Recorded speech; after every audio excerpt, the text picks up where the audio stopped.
Well, we're joined now by Honorable Leo Ogor, who is a member of the House of Representatives and the Minority Leader. Good morning and thank you for joining us today. Well, this matter, we're faced with it yet again. Well, in terms of seeking a solution, is the House helpless in this kind of matters?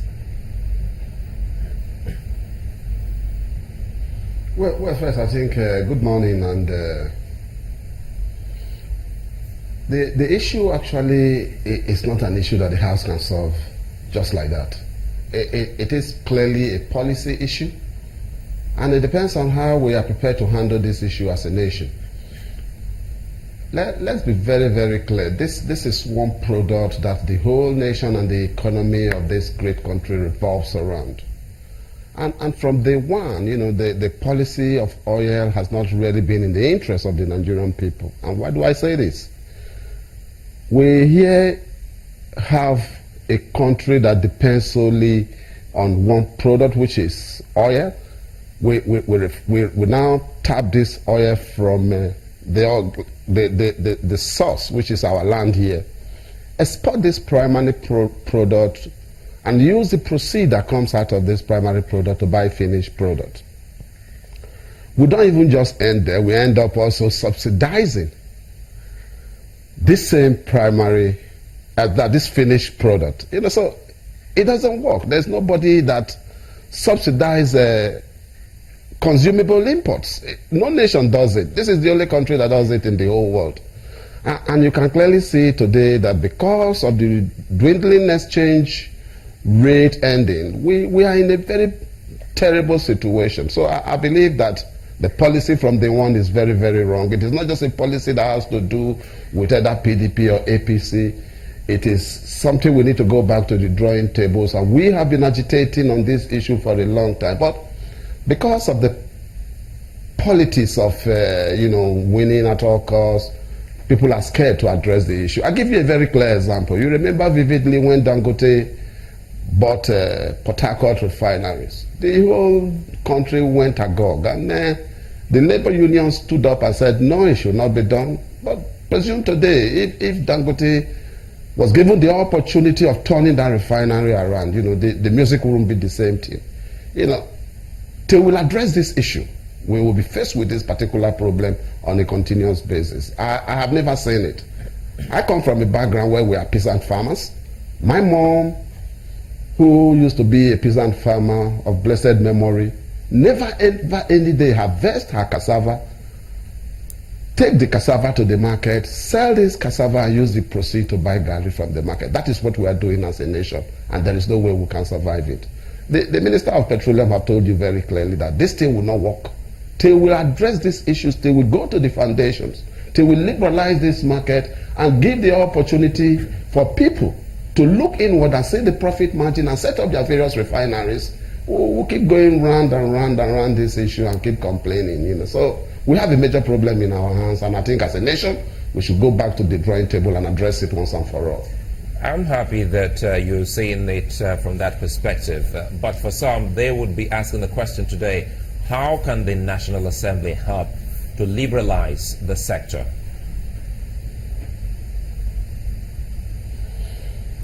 Well, liberalizing the sector, like I told you from day one, is purely a government policy. The issue of subsidy is purely a government policy. It is the government that will say, I want to subsidize this product for whether political reason or for economic reason or for welfare reason or for whatever issue. But you see, there is no more free lunch, and you see what is happening to us as a people today. We cannot even afford to even, pay our bills. The issue of even our letter of credit, financing our letters of credit has become a problem. So there is no money to even buy the oil, to buy the finished product. And this is what we are facing. The marketers are telling you, please provide us the foreign exchange to buy this product. We are ready to buy it. But the foreign exchange is not there. So what do we do?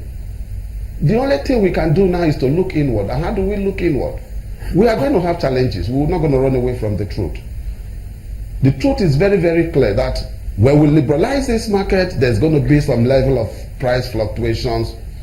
Industrialists are going to move in and make sure they set up some of these refineries. And when these refineries are set up all over the place, what you will see is some high level of competition with this multiplier effect. And everybody, you will have close to about 50, 60 different refineries functioning. And all of a sudden, you will see the price coming down gradually, gradually. You saw what happened in the GSM market. It's a very simple economics, and we just continue the right way, and we'll be able to come out of this wood. I still will go back to you on this. Don't forget that the National Assembly is an arm of government. When we say government, a lot of people still would say that the National Assembly can help us in all of this. You just made mention of Aliko Dangote at that time when he bought the Port Harcourt refinery. Look at him today. He's building his own refinery. Liberalization, as you pointed out, seemed to be the key. The PIB is one sore point, and every time anyone talks about the petroleum scarcity, they still want to put it on the table of the National Assembly. How is it going with the National Assembly now in passing that bill? Well, first, the House of Representatives in the 7th Assembly did conclude work on the PIB. And I think the Senate didn't finish their work in respect of the PIB, so the bill couldn't be sent to the President for assent. But it's coming in early this time, and it's coming in as a new bill.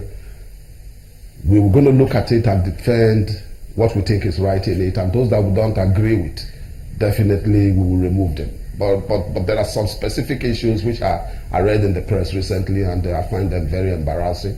The issue of host communities, who are actually the source of these materials, the funds being removed, the issue of the local content issue being set aside in line with the bill. And I totally disagree with all those issues, because we must be able to build our local industries. We cannot run away from the truth. We are not here to satisfy any individual or some IOCs in respect of their profit taking in our industry. So we must look at the whole issues. But the PIB, as soon as it comes in, the Senate and the House of Representatives have agreed that this bill is very, very important. It is for the development of the industry. But it doesn't stop us from setting up these various refineries. The opportunities are there for every Nigerian to invest in. But the issue is subsidy must go. If subsidy doesn't go, we will keep running around. You saw what is happening all over the country. I bought petrol for 200 naira in a petrol station, and it's sad. And why would DPR even go and seal those petrol stations? Because it is the same set of people that are actually marketing these products.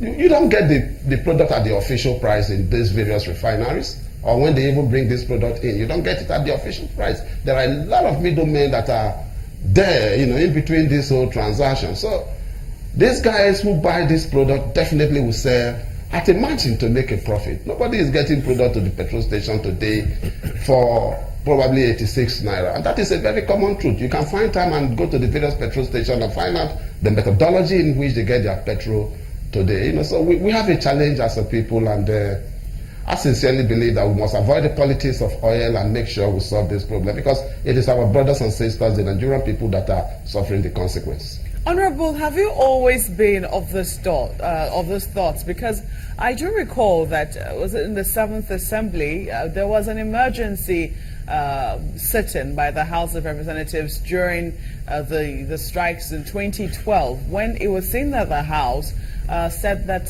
subsidy shouldn't go, as at that time you were majority leader. Did you concur with the House at that time?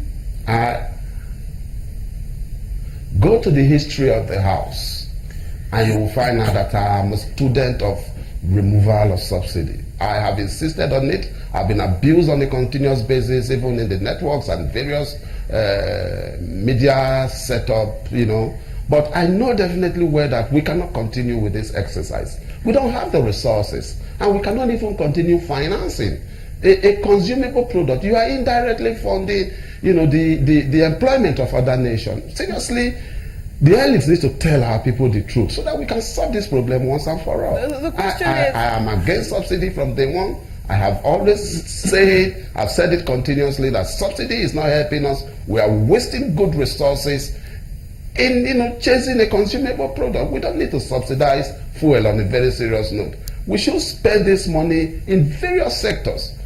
If you are not careful, within another 1 year, you will have another bill of 1 trillion naira. Well, where do we get this kind of money from? What is the value of our funds today that we will spend almost 1 trillion naira subsidizing a product that you cannot get? And outside that, let's look at subsidy. Outside Lagos and Abuja, where do you get petrol for 86 naira? You know, we need to tell ourselves the basic truth and address this issue once and for all. Honorable, I'm asking this because I recall then, because if you were able to convince your colleagues at that time, do you think that it would have made a difference, for instance?